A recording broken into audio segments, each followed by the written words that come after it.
திருமதி வி.கே. சசிகலா அவர்கள் ஊழல் வழக்கில் தண்டிக்கப்பட்டாரா? தண்டிக்கப்பட்டார். அவர் என்ன பொறுப்புல இருந்தார்? எந்த பொறுப்பிலும் இல்லை. எந்த பொறுப்பிலும் இல்லாமல் எப்படி தண்டிக்கப்பட்டார்? பார்ப்பனியர்கள் அல்லாதவர்களை அந்த சாத்தியத்திற்குள் ஈடுபடுத்தவில்லை என்பதைத்தான் நீங்கள் மறைபொருளாக சொல்லுங்கள். மறைபொருளா இல்ல, பச்சையா சொல்றேன் சார், அதான உண்மை. அப்ப சாதிய தீண்டாமைகள் அடக்குமுறைகள் நீடிக்க வேண்டும் என்று நினைக்கக்கூடிய ஒரே கட்சி இந்தியாவில் எதுவாக தான் இருக்குது சார். மாசம் கரண்ட் பில்ல மாதம் ஒரு கட்டணமா மாத்தினா நன்மை உங்களுக்கு மட்டுமா எனக்கும் சேர்த்தானே? நான் என்ன சவுதி அரேபியா அப்படி இருக்கு? அதிமுக பாஜக கூட்டணியை மக்கள் விரும்பவில்லை. என்ன காரணம்? அவர் நிர்வாகி சொல்றாரு, என்ன நான் தேர்தலில் நின்னேன், சோறு வேணா போடுறேன்னு சாப்பிட்டு போ, ஓட்டு கிடையாதுன்னு சொல்றாங்கன்னே மக்கள் சொல்றாரு. பாரதிய ஜனதா ஒரு வளர்ச்சியடைந்த ஒரு கட்சியாகத்தானே சொல்லப்படுகிறது. 11% வாக்களை பெற்றிருக்கிறார்கள். துபாக்கூர் நான் பலமுறை நிரூபிச்சிட்டேன். எப்படின்னா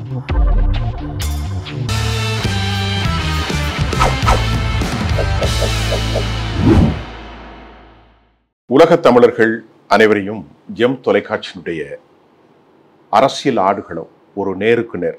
இன்றைக்கு நாம் சந்திக்க போற மிக முக்கிய ஆளுமை தமிழ் தொலைக்காட்சி வரலாற்றில் சமீபகால தசாப்தங்களில் ஒட்டுமொத்த தமிழுலகில் அறியப்பட்ட மிக முக்கியமான ஆளுமை, மூத்த ஊடகவியலாளர் சகோதரர் திரு செந்தில் அவர்களை நாம் இந்த நிகழ்ச்சியினுடைய சந்திக்க போகிறோம். இந்த நிகழ்ச்சியில் சமகால அரசியலின் சமாதானமில்லாத பல கேள்விகளை தொய்வில்லாமல் அவரோடு கேட்டு உலகத் தமிழ் சமூகத்திற்கு இந்த காணொலியை நாங்கள் சமர்ப்பிக்கிறோம். அந்த அடிப்படையில் எமது அமர்வுக்கு வந்திருக்கக்கூடிய தோழர் சகோதரர் திரு செந்தில் அவர்களை நான் வரவேற்கின்றேன். சார் வணக்கம். சார், இப்போ மிக முக்கியமாக உங்கள்கிட்ட நான் கேட்கக்கூடிய ஒரு கேள்வி, தமிழக அரசியலின் நிலை எப்படி இருக்கு? 4.5 ஆண்டுகள் முடிவுறக்கூடிய இந்த காலகட்டத்தில் திராவிட முன்னேற்ற கழகத்தின் வரக்கூடிய எதிர்கால அரசியல் மீண்டும் தமிழ்நாட்டை அவர்கள் வெற்றி கொள்ளும் சூழல் இருக்கிறதா? கொஞ்சம் இதை பற்றி சொல்லுங்க. நான் துணை கேள்விகளை கொண்டேன். தமிழக அரசியல் அப்படிங்கிறது முதலமைச்சர் ஒரு முறை சொன்னார், மேலே என்ன பாம்பு கீழே முதலை, அந்த மாதிரி ஒரு ஒப்பீடு சொன்னார் இல்லையா? அந்த மாதிரி தான் இன்றைக்கு ஒன்றிய அரசு முற்று முழுவதுமாக திமுக பாஜகன்னு விட்டுருங்க, அந்த அரசியல் அப்புறம் பேசலாம். ஒன்றிய அரசு மாநிலங்களின் நலனுக்கு எதிராக, குறிப்பாக தமிழ்நாடு நலனுக்கு எதிராக தமிழ்நாட்டிற்கு தரக்கூடிய நிதியை தர மறுப்பது, தமிழ்நாட்டு சட்டமன்றத்தில் மக்களால் தேர்ந்தெடுக்கப்பட்ட ஒரு இறையாண்மைமிக்க சட்டமன்றத்தில் எதிர்க்கட்சிகள் உள்ளிட்ட அனைவரும் ஒருங்கிணைந்து நிறைவேற்றிய தீர்மானங்களை கூட அங்கீகரிக்க மறுப்பது, இந்த மாதிரி தொடர்ந்து ஒரு பக்கம் ஒரு கடும் நெருக்கடியை கொடுத்து கொண்டிருக்க ஒரு முரண்கள் இருக்கு. எஸ் அப்படிங்கிற ஒரு சூழல். இதற்கு மத்தியில் ஒரு மாநில அரசு இயங்கக்கூடிய ஒரு நிலைப்பாடு, ஒரு மாபெரும் ஆளுமைகளாக இருந்த முத்தமிழர் டாக்டர் கலைஞர், அம்மையார் ஜெயலலிதா உள்ளிட்டவர்கள் மறைந்த பிறகு திமுக ஒன்றுபட்டு உறுதியாக நின்று விட்டது மரியாதைக்குரிய நம்முடைய முதலமைச்சர் மாண்புமிகு ஸ்டாலின் அவர்கள் தலைமையில். அதே அளவிற்கு நம்முடைய மாண்புமிகு எதிர்க்கட்சி தலைவர் மரியாதைக்குரிய எடப்பாடி கே. பழனிசாமி அவர்கள் தலைமையில் அதிமுக ஒன்றிணைந்து நிற்கிறதா அப்படின்னா இல்லை, அதில் நிறைய சிக்கல் இருக்குது. அது திமுகவுக்கு பலம் என்கிறீர்கள்? இல்லை, அது திமுகவிற்கு பலம் என்று திமுகவே அதை நினைக்கல. திமுகவின் பலம் என்பது வெறும் திமுகவினுடைய ஆட்சி, அல்லது எப்படி சொல்றது, திமுகவுடைய கட்சி சார்ந்த நலன், அல்லது திமுக மீண்டும் மீண்டும் ஆட்சிக்கு வருவது மட்டுமல்ல, திமுகவின் நலனாக இருக்கட்டும் அதிமுகவின் நலனாக இருக்கட்டும், என்னுடைய பார்வையில் அது ஒட்டுமொத்த தமிழகத்தின் நலனாக இருக்கணும். நீங்கள் ஒட்டுமொத்த தமிழகத்தின் நலனாக இல்லாத ஒன்று திமுகவிற்கும் பலனளிக்காது, அதிமுகவிற்கும் பலனளிக்காது. அப்படி பார்க்கின்ற பொழுது கடந்த 1/2 நூற்றாண்டு காலமாக தமிழ்நாடு அரசியல் வரலாறு என்பது திமுக விசஸ் அதிமுக என்றுதான் இருந்து வந்திருக்கிறது. ஸோ திமுக விசஸ் அதிமுக என்ற அந்த அரசியல் வரலாற்றை திமுக தக்க வைத்துக் கொண்டிருக்கிறது. விசஸ் அதிமுக என்ற இடத்தில் அதிமுக தக்க வைத்துக் கொண்டிருக்கிறதா அல்லது தக்க வைக்குமாங்கிற பயம் இருக்குல்ல, அந்த இடத்த பாஜக கபலீகரம் செய்யுமோ என்ற அச்சம் இருக்குதுல்ல, அதுதான் இன்னைக்கு தமிழ்நாட்டு அச்சம். யாருக்கு இருக்கு? எனக்கு இருக்குது, உங்களுக்கு எனக்கு இருக்குது பர்சனலா. ஸோ பர்சனலா எனக்கு இருக்குது. இல்ல திமுகவை சேர்ந்த பலருக்குமே அந்த அச்சம் இருக்குது. நீங்க அந்த இடத்துல யாரும் வந்துடக்கூடாதுங்கிற அச்சம் இருக்குது, பாஜக விடக்கூடாது அப்படிங்கிற அச்சம். ஏன்னா நீங்க எப்படி பார்த்தாலும் ஒரு மதவாத சக்தி அந்த இடத்துக்கு இதுல ஒரு சகோதர பாசம் நீங்க சொல்றது, ஒரு திராவிட சித்தாந்தம், திராவிட இயக்கம், திராவிட தலைமை வர வேண்டும், ஆனால் பாஜக விடக்கூடாது. அந்த எண்ணம் எல்லாருக்கும் இருக்குது. அது நீங்க ஏன்னா பெரியார், அண்ணா உள்ளிட்டவர்கள் ஏற்றுக்கொண்ட ஒரு இயக்கமா இருக்கணும். மதவாதத்தை இந்த மண்ணில் வேரூன்றுவதற்கு அனுமதித்து விடாத இயக்கமாக இருக்கணும் அப்படின்னு. பட் எடப்பாடி பழனிசாமியுடைய சமீப கால நகர்வுகள், அவருடைய பேச்சு எல்லாமே வந்து அவர் பாஜகவை அனுமதிக்கிறாருங்கிறத தாண்டி அவரே பாஜகவாக மாறிவிட்டாரோ அப்படிங்கிற எண்ணத்தை ஏற்படுத்துகிறது. ஒரு உதாரணமாக இப்போ சமீபத்தில் அவர் வைத்த வாதம், நீங்கள் வந்து அறநிலையத்துறையினுடைய நிதியிலிருந்து ஏன் கல்லூரிகள் கட்ட வேண்டும் அப்படிங்கிற ஒரு கேள்வியை கேட்கிறேன். இது இந்து முன்னணி மாநாட்டில் அவருடைய 4வது தீர்மானம். இதை கேட்குற எடப்பாடி அதுதானே. அப்போ அந்த அதிமுக எது நோக்கி நகருகிறது அப்படிங்கிற அச்சம் அளிக்கிறது, கேள்வி அளிக்கிறது. நீங்கள் அரசியலா அதிமுக விமர்சிக்கலாம், அதிமுக திமுக விமர்சிக்கலாம், காங்கிரஸ் பாஜக விமர்சிக்கலாம், பாஜக காங்கிரஸ் விமர்சிக்கலாம், காங்கிரஸ் கம்யூனிஸ்ட் சண்டை, இதெல்லாம் விட்டுருங்க. சரி. ஆனால் கோரான இஷ்யூஸ்னு சிலது இருக்குல்ல, அதில் வந்து அதிலிருந்து விலகிவிட முடியாதுல்ல. இப்போ எடப்பாடி பழனிசாமி போன்றவர்கள் அதிலிருந்தே விலகுகிறார்களோ? இது ஒரு விஷயம். இதில் முக்கியமான விவகாரத்தை நான் கேட்குறேன். இந்த 4.5 ஆண்டுகளில் திராவிட முன்னேற்ற கழகம் மக்களை பிணைப்பிலிருந்து அகற்ற முடியாத ஒரு மாபெரும் சாதனைகளை செய்திருக்கிறது அப்படின்னு நீங்கள் சொல்லக்கூடிய மிக முக்கியமான காரணம் என்ன? நான் அதற்கு எதிர்கருத்தை வைக்கிறதற்கு முன்பு உங்களிடத்தில் எதிர்கொள்கிறேன். திமுக இந்த 4.5 ஆண்டுகளாக மக்களின் உள்ளங்களில் இன்னென்ன நிலைப்பாட்டின் மூலம் நிலைத்திருக்கிறது, சொல்லுங்கள். நான் தொடர்ச்சியாக என்னுடைய எல்லா பேட்டிகளும், என்னோட எல்லா காணொலிகளையும் 2 விஷயத்தை சொல்லிட்டு வரேன். சுட்டிக்காட்டுவதற்கு ஒரு பிழை கூட இல்லாத ஆட்சி இந்த ஆட்சி என்று யாரேனும் சொல்வார்களே என்று சொன்னால் அதை முதலமைச்சர் ஸ்டாலின் கூட ஏற்றுக்கொள்ள மாட்டார். சரி, நான் தெளிவாக, குறைகள் இல்லாத ஆட்சி எதுவும் இல்லை. போதாமைகள் இருக்கின்றன, குறைபாடுகள் இருக்கின்றன, அதில் மாற்று கருத்து இல்லை. திட்டங்களாக நான் கடந்த சைதாப்பேட்டை பொதுக்கூட்டத்தில் கூட ஒரு 50 திட்டங்களை அடிக்கிறேன். 50 திட்டங்கள், 1 2 இல்லை, 50 திட்டங்கள் எடுக்கிறேன். நீங்கள் மீண்டும் கேட்பதால் குறிப்பிட்டு சிலவற்றை நான் வந்து சொல்கிறேன். மிக குறிப்பாக பலரும் அறியப்படாத திட்டங்களை சொல்கிறேன். எல்லோரும் சொல்கிற திட்டங்களை கூட நான் சொல்ல, பலரும் அறியப்படாத திட்டங்களை சொல்கிறேன். கடந்த 10-15 ஆண்டுகளாக அம்பேத்கர் அயலக கல்வி உதவித்தொகை திட்டம்னு ஒன்று இருக்குது. சரி. அதன் கீழ் பட்டியல் சமூகத்து மாணவர்கள் உயர்கல்வி படிப்பதற்கு வெளிநாடுகளுக்கு செல்லலாம். வெளிநாடுகளுக்கு இங்கே இல்லை, வெளிநாடுகள், இன்டர்நேஷனல் எஜுகேஷன். வெறும் 9 பேர் அனுப்பியிருந்தாங்க கடந்த அஇஅதிமுக ஆட்சியில். ஆனால் இந்த ஓராண்டு, கடந்த ஆண்டு மட்டும் அனுப்பியவருடைய எண்ணிக்கை 173. இது என்னுடைய கருத்தல்ல. விடுதலை சிறுத்தைகள் கட்சியினுடைய சட்டமன்ற உறுப்பினர் சிந்தனை செல்வன் சட்டமன்றத்தில் பதிவு செய்கிறார் ஆதாரங்களோடு. அப்போ இது ஒரு திட்டம்.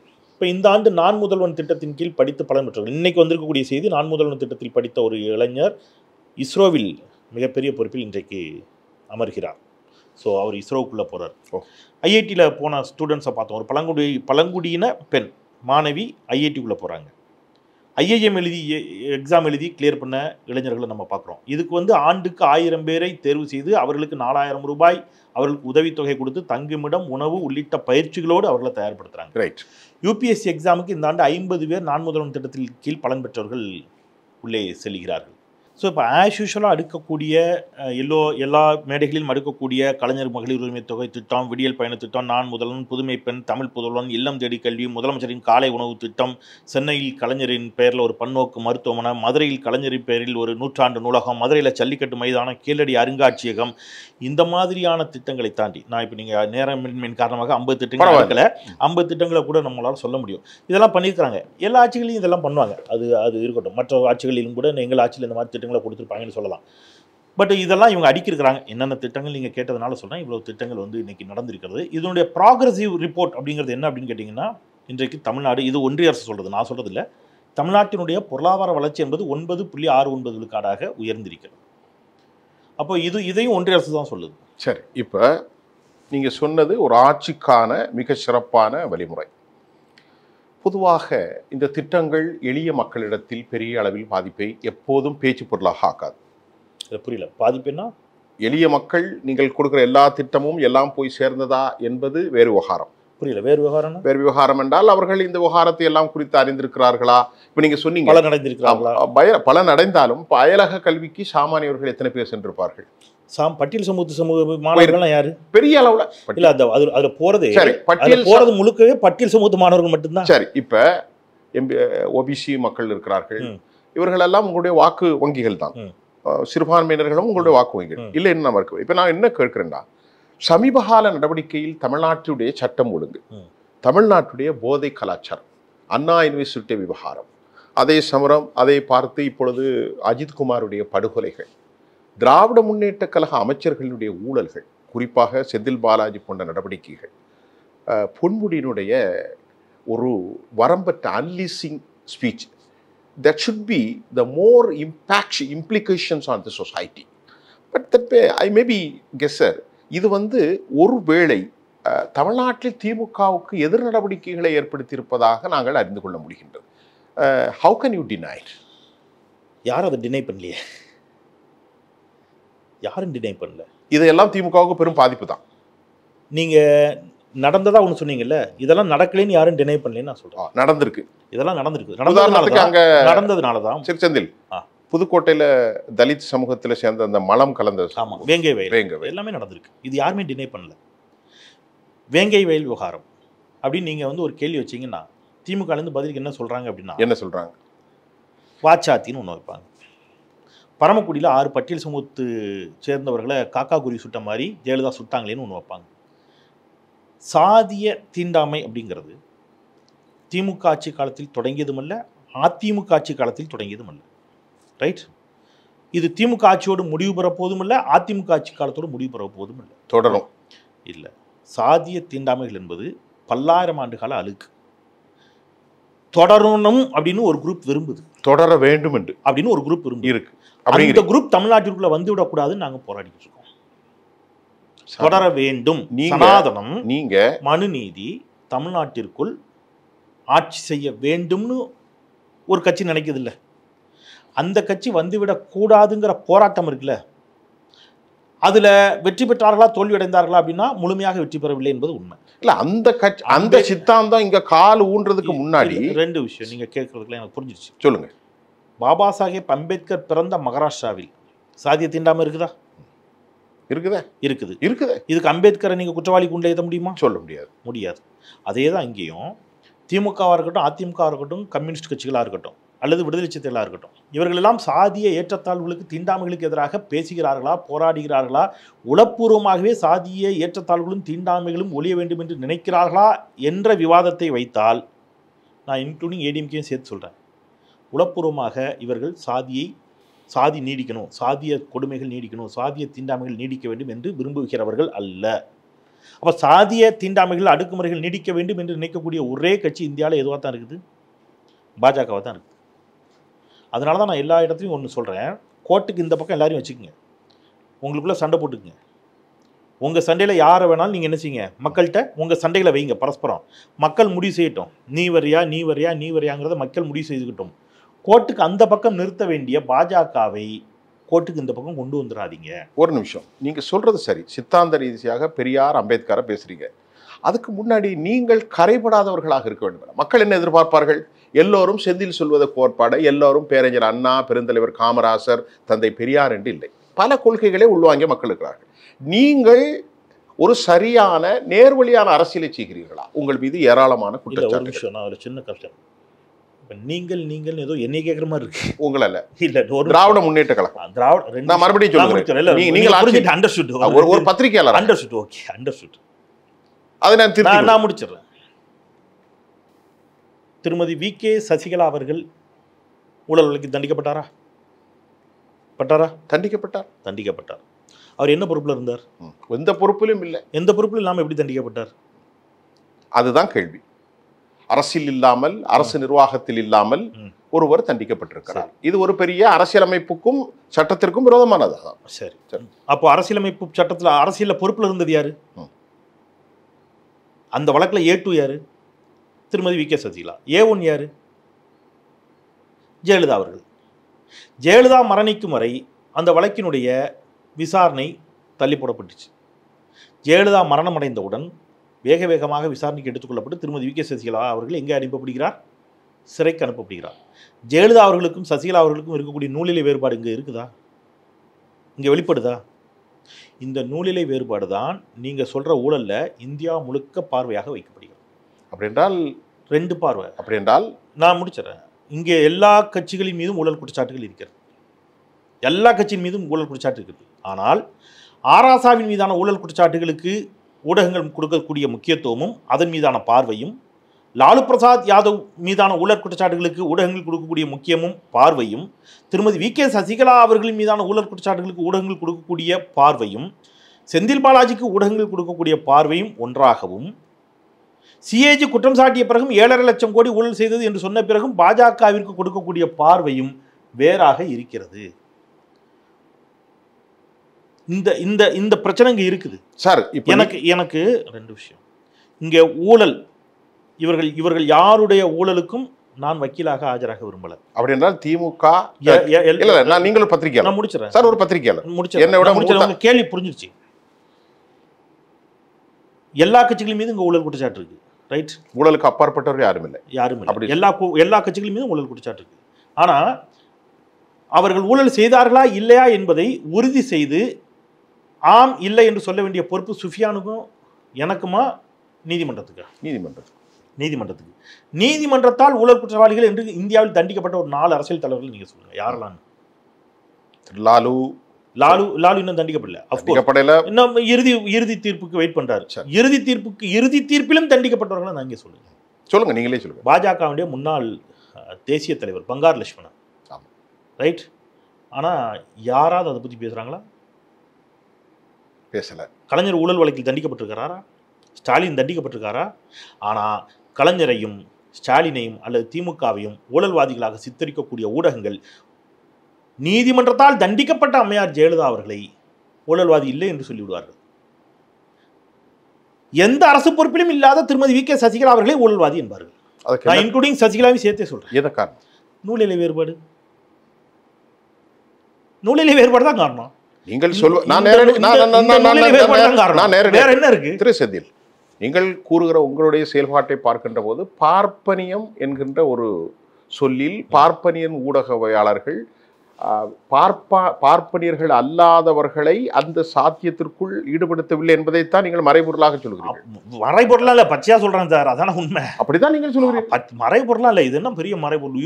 நேரடியாக பச்சையா சொல்றேங்கிற அதான் சொல்றேன். நீங்க ரொம்ப சிம்பிள். துக்ளக் ஆசிரியர் திருச்சோ அவர்கள் மிடாஸ் சாராய ஆலை நிறுவனத்துல பொறுப்புல இருந்தார்ல? ஆமா. ஆனா அவர் நேர்மையானவர், எல்லாரும் ஒத்துப்பாங்க. அப்படிதான் நீங்களும் ஒத்துக்கணும், நானும் ஒத்துப்பேன். நீங்க சார் கொஞ்சம் இருங்க. நீங்க பழைய வரலாறுகளை சொல்கிறீர்கள். இல்ல ஒரு நிமிஷம்.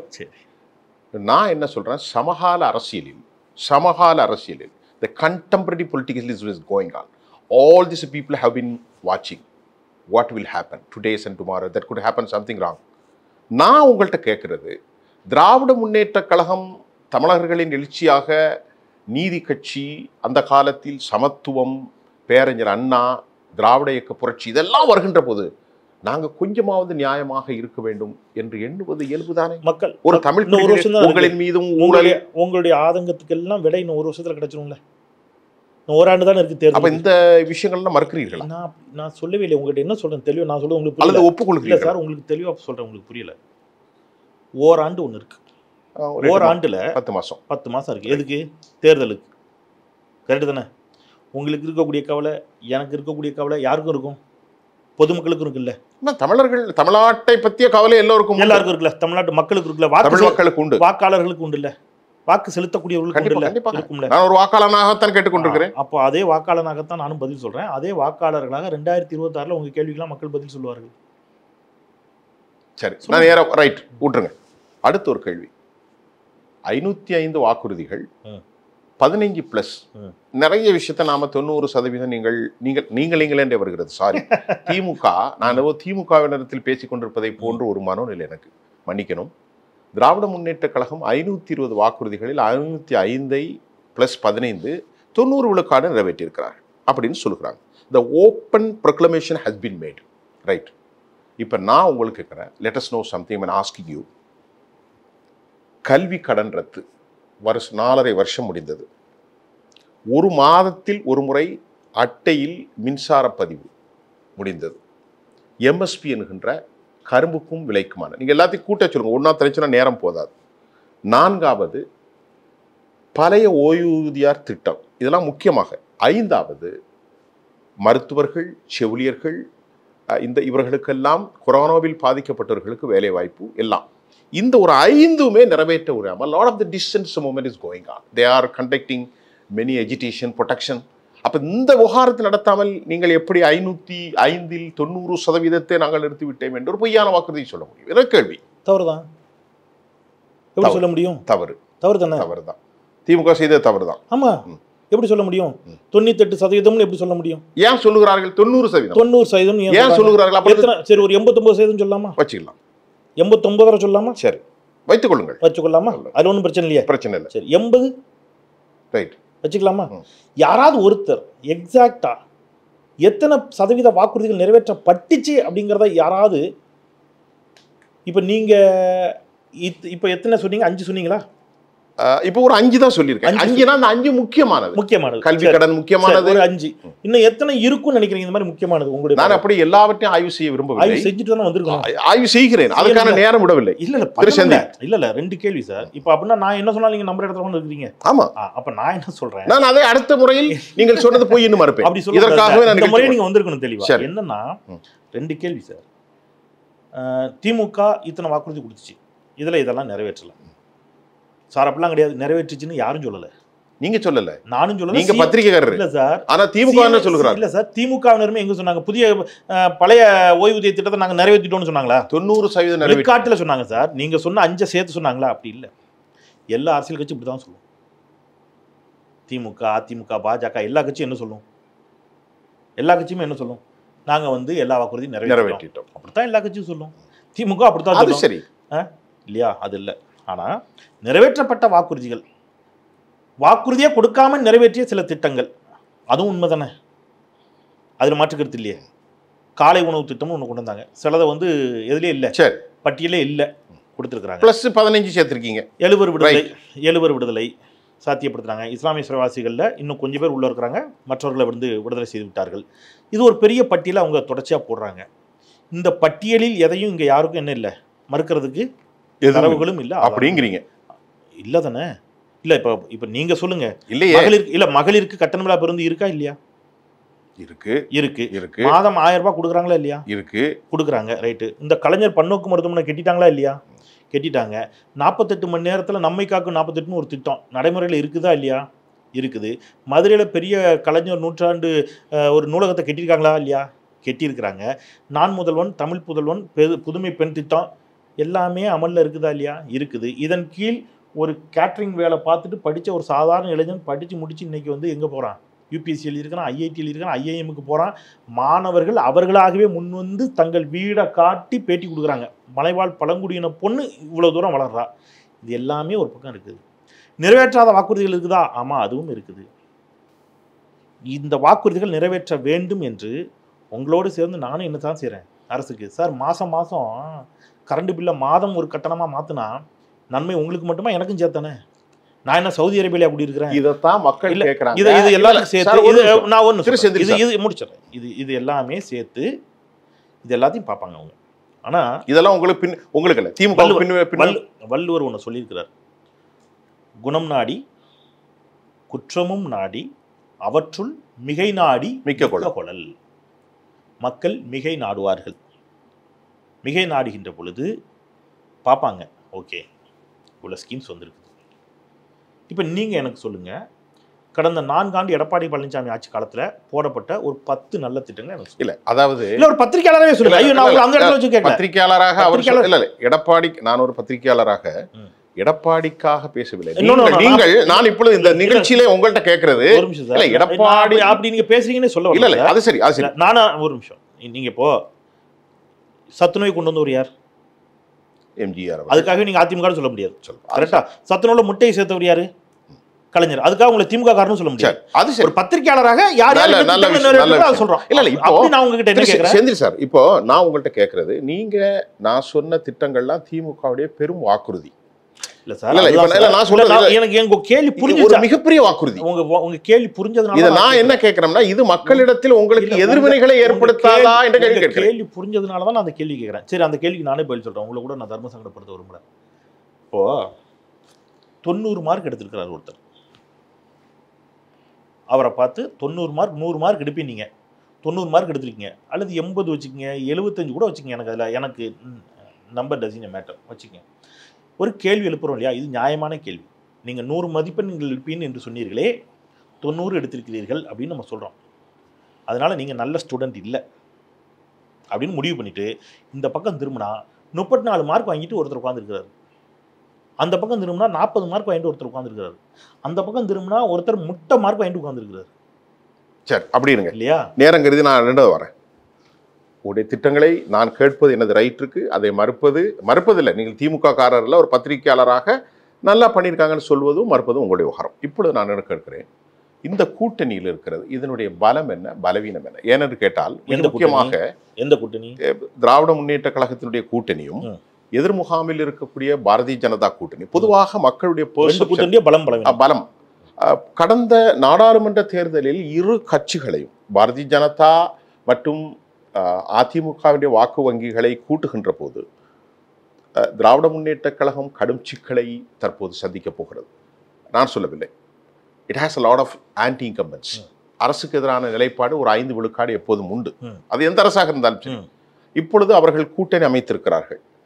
மிக முக்கியமாக அதிமுகவின் பல தலைவர்கள் உள்ளே வரலாம், வராமலும் போகலாம், பேச்சுவார்த்தை நடந்து கொண்டிருக்கிறது. இதையெல்லாம் பார்த்து சொல்லுங்கள், எந்த மாதிரியான சிக்கல் திமுகவுக்கு இருக்கிறது? ஒரு வாதம் வைக்கிறாங்கல்ல, அதிமுக பாஜக ஓட்டை கூட்டினா அவங்க ஜெயிச்சிருவாங்க. ஆமா, பொதுவாக 2000 கடந்த நாடாளுமன்ற தேர்தலில் 19 நாடாளுமன்ற தேர்தலில் அதிமுக கூட்டணி யாரோட இருந்துச்சு?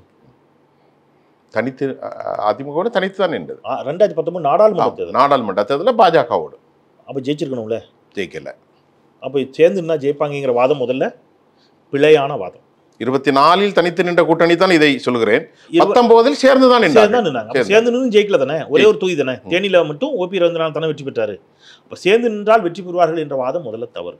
பாலிடிக்ஸில் 1+1 2 தான் ஆகணும்னு இல்லை. 1+1 3 ஆகலாம், 1+1 0 ஆகலாம், 1+1 -ஆகவும் போகலாம்.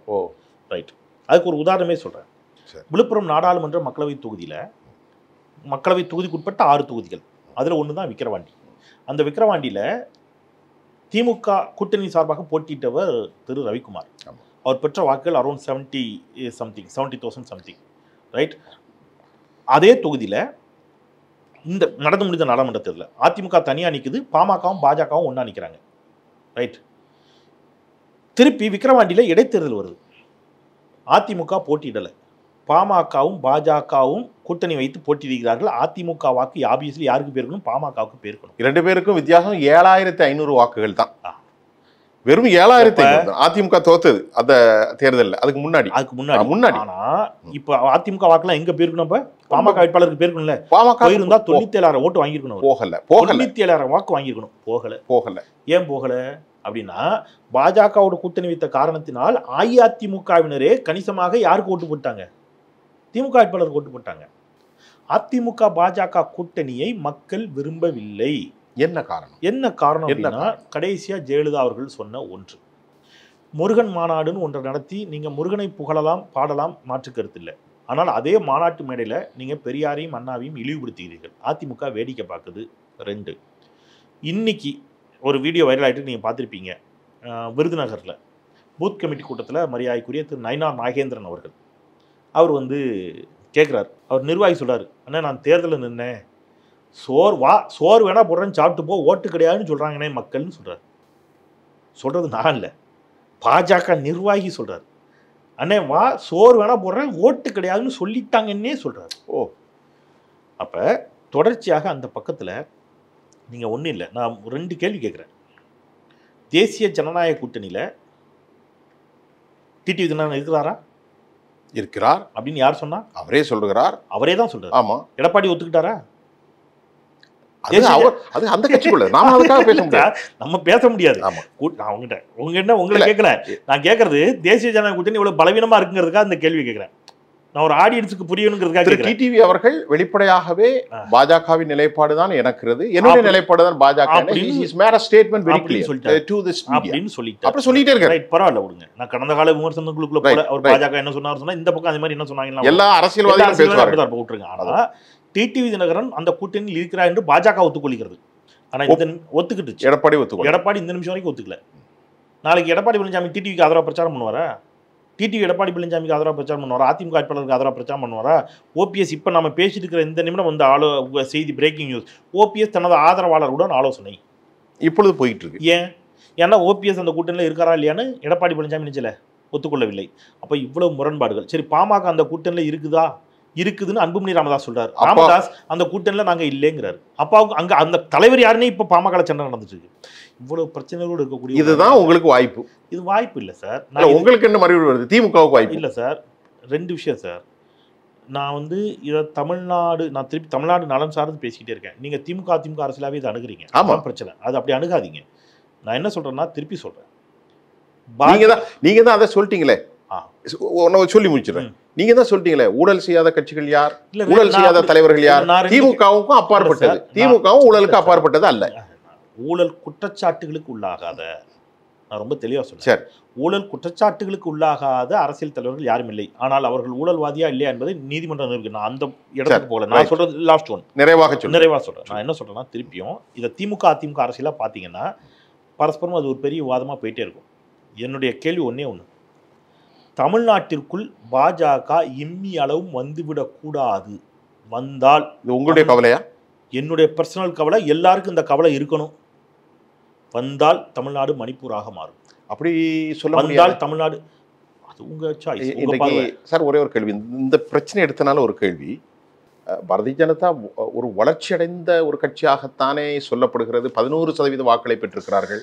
அது டுபாக்கூர் நான் பலமுறை நிரூபிச்சிட்டேன் அப்படிலாம் ஒன்றும் இல்லைன்னு. எப்படின்னா கடைசியாக சட்டமன்ற தேர்தலில் பாஜக பெற்ற வாக்குகள் எவ்வளவு? 2.26. 2014 அவங்க 9 தொகுதிகளில் போட்டிட்டு வாங்கிய வாக்கு சதவீதம் 5.56. 9 தொகுதிகளுக்கு 5.56னா 23 தொகுதிகளில் போட்டிட்டு அவங்க வாங்கின ஓட்டு எவ்வளோ வாங்கியிருக்கணும்? 18% வாங்கியிருக்கணும். வாங்கினது எவ்வளவு? 11%. 11ங்கிறது 5லேருந்து 11 இல்லை சார், 5லேருந்து 11 சார். 9 தொகுதிக்கு 5 சார். அது சொல்றீங்க, பிரிச்சு சொல்றீங்க. அப்புறம் நீங்க அந்த கணக்கு சேர்த்து எடுக்கணும்ல. பாஜக எங்கேருந்து வளர்ந்துருக்கு? இது ஒட்டுமொத்த தமிழ்நாடை சாராதுங்க. சார் தமிழ்நாட்டில் பாஜக வளர்ந்துடுச்சுன்னு ஒரு பிம்பத்தை ஏற்படுத்தி நம்ப வைக்கிறார்கள். அந்த நம்பிக்கையை ஏற்படுத்தி அந்த நம்பிக்கையின் வழியாக எலக்ட்ரானிக் ஓட்டிங் மிஷினை பயன்படுத்தி அதிமுக போன்ற கட்சிகளை மிரட்டி தேர்தல் ஆணையத்தை கையில் எடுத்துக்கிட்டு இங்கே ஏதாவது தில்லுமுள்ளு செஞ்சு கூட 10 சீட்டை முதல்ல கணக்கு காட்டி 2031 உள்ளே வந்துடலாமான்னு பார்க்குறாங்க. அதுக்கு யார் இரையாகி கூடாது அப்படிங்கிற அச்சம் எனக்கு இருக்குது. உத்தரப்பிரதேச நிலைமை தமிழ்நாட்டுக்கு வந்துடக்கூடாது, பீகார் மாதிரி தமிழ்நாடு ஆயிடக்கூடாது, குஜராத் நிலைமை இங்கே வந்துடக்கூடாது, மணிப்பூர் நிலைமை இங்கே வந்துடக்கூடாது என்ற அச்சத்தில் நான் பேசி கொண்டிருக்கின்றேன். இதுதான் இங்கே கோர் இஷ்யூவாக இருக்கணுமே தவிர இதை மடைமாற்றுவதற்கு பாஜக செய்யக்கூடிய எந்த உத்திகளுக்கும் மக்கள் இரையாகிவிடக்கூடாது அப்படிங்கிறத நான் உறுதியாக இருக்கிறேன். இந்த நல்ல நேரத்தில் நாம் வச்ச பல கேள்விகளை கேட்பது எனது உரிமை. நீங்கள் பதில் சொல்வது உங்கள் அடிப்படை. ஆகவே இது மக்களின் பார்வையில் காணொலியில் விட்டு விடுகிறோம். அடுத்து நாங்கள் சந்திக்கின்ற போது அடுத்த பிரச்சனைகளை பற்றி பேசுவோம். ரொம்ப நன்றி சார்.